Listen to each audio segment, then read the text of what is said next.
জামাতের আমির মধ্যরাত্রে স্বপ্নে দেখবে যে ইডেন কলেজে রাজনীতি হবে না, সেই জন্য ছাত্রী সংগঠনের নেত্রীদেরকে উস্কায়া দিয়া বলবে তোমরা এখন সাধারণ শিক্ষার্থীর বেশে আন্দোলন করে গেট ভাঙা বলো যে ইডেন কলেজে কোন রকম রাজনীতি চলবে না। জামাত পরিকল্পিত ভাবে বিশ্ববিদ্যালয় ক্যাম্পাসগুলি থেকে রাজনীতি সরাতে চায় আর নিজেরা একক আধিপত্য বিস্তার করতে চায়। আপনারা দেখেছেন বাংলাদেশের সকল মানুষ মোসাদ্দেক আর জুবায়েরের আচরণ। এরা হলো গুপ্ত জামাত শিবিরের কর্মী।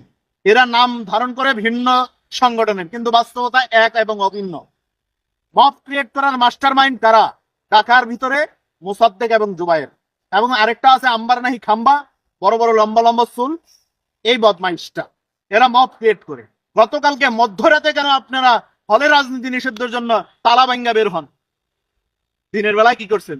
ও, আমিরের নির্দেশে আসছে মধ্যরাতে ভাঙ্গতালা নিষিদ্ধ করা রাজনীতি, তাই নাকি? রাজনীতি কায়েম করেছে কারা? 5 আগস্টের পরে হলগুলো দখল করেছে কারা? এই ছাত্র শিবির। ছাত্র শিবির এখানে হল বাণিজ্য করছে স্পষ্ট।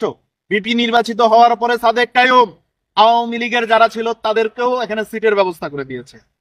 সিটের বিনিময়ে টাকা কার পকেটে যাচ্ছে? জামাত শিবিরের পকেটে।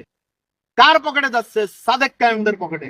এরা বিভিন্ন হলে বিভিন্ন বিশ্ববিদ্যালয়ে কমিটি বাণিজ্য করে এরা যখন পকেটে টাকা ঢুকাইছে, ছাত্র দল বিভিন্ন রাজনৈতিক দল যখন কমিটিগুলো দিচ্ছে, নিজেদের তো ব্যবসার লস লাগাও। এবার আন্দোলন ভাঙ্গতালা ইডেন কলেজের মহিলারা বেরিয়ে গেছে। অদ্ভুত কাণ্ড। জামাত আমাদেরকে রাজনীতি শেখায়। কি এক পুরা কপাল আমাদের!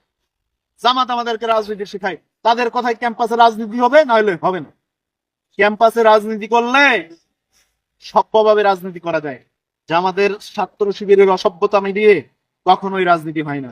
একটা গোপন ভিডিও ভাইরাল হয়েছে যেখানে ছাত্র শিবিরের অর্থাৎ এই যে মহিলা সংগঠনের নেত্রী, তিনি ঘোষণা দিচ্ছেন, তিনি বুঝাইতেছেন, সবাইকে মোবিলাইজ করতেছেন, সবাইকে এক প্রকার ট্রিটমেন্ট করছেন যে তোমরা এখানে যাইয়া আন্দোলন করবা।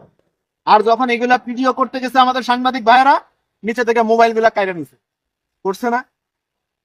যারা তাদের গোপনীয়তা প্রকাশ পেয়ে যাবে বলে সাংবাদিকদের মোবাইল ছিনতাই করতে পারে, তারা কি ধরনের ভয়ঙ্কর পরিকল্পনা করছে বিশ্ববিদ্যালয়গুলো কেন্দ্রিক, এবার শুধু একটু সুনজর দিয়ে বাংলাদেশের মানুষের দেখা উচিত।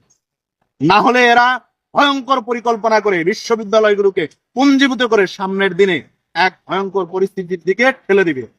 কাজেই ইডেন কলেজে রাজনীতি হবে না, অমুক কলেজে রাজনীতি হবে না, অমুক বিশ্ববিদ্যালয়ে রাজনীতি হবে না, এটা জামাতের কাছ থেকে আমাদেরকে শিখতে হবে না। কোথায় রাজনীতি হবে আর কোথায় রাজনীতি হবে না সেটা বাংলাদেশের জনগণ এবং সেই বিশ্ববিদ্যালয়ের শিক্ষার্থীরাই নির্ধারণ করবে। কাজেই জামাতের আমির মধ্যরাত্রে স্বপ্নে দেখবে যে ইডেন কলেজে রাজনীতি হবে না, সেই জন্য ছাত্রী সংগঠনের নেত্রীদেরকে উস্কায়া দিয়া বলবে তোমরা এখন সাধারণ শিক্ষার্থীর বেশে আন্দোলন করে গেট ভাঙা বলো যে ইডেন কলেজে কোন রকম রাজনীতি চলবে না। এই সুযোগ বাংলাদেশে কাউকে দেওয়া হবে না। আমির সাহেব স্বপ্নে দেখেন, কিন্তু সেটা বাস্তবায়ন হয় না। জায়গা স্বপ্ন দেখা অপরাধ। ঘুমায়া কিছু দেখার চেষ্টা করেন, ঘুমায়া দেখবেন আপনারা 71-এ কি অপরাধ করেছিলেন। মনে হবে তখন সেই খারাপ দিনগুলোর কথা, কিভাবে বাংলাদেশের মানুষের রক্ত ঝরিয়েছিলেন, কিভাবে হত্যা করেছিলেন, কিভাবে শহীদ করা হয়েছিল, কিভাবে আমাদের মা বোনদের ইজ্জত লুটে নেওয়া হয়েছিল। সেগুলো ঘুমাইলে চোখে দেখতে পারবেন। ঘুমান না তো, জায়গা জায়গা স্বপ্ন দেখেন ইডেন কলেজে রাজনীতি চলবে না, আর মহিলা সংগঠনের নেত্রীদেরকে উস্কায়া দিয়া বলেন তারা নাকি সাধারণ শিক্ষার্থী। সুবহানাল্লাহ, আপনাদের চরিত্র সবই আল্লাহর দান। ধন্যবাদ।